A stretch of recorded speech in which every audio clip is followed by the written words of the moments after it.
आहोत मी गाडी लावून. जाऊया आणि गाडीकडे कोपऱ्यात लावूया. जाणारी जाती काय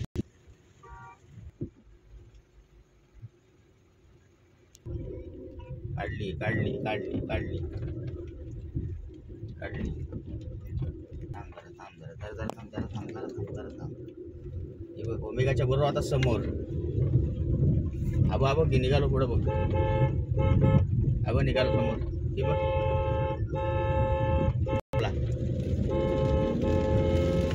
आता परफेक्ट काम आहे आपला. वर उभे राहूया. गाड्या थांबवल्या बाळा कॅमेरा काढ जरा आपला बाहेर. शूटिंगचा कॅमेरा बाहेर काढ. शूटिंगचा कॅमेरा बाहेर काढ. छत्री घे तू त्याच्यावर उभा राहा. काय हां ह्याला सांगतोय.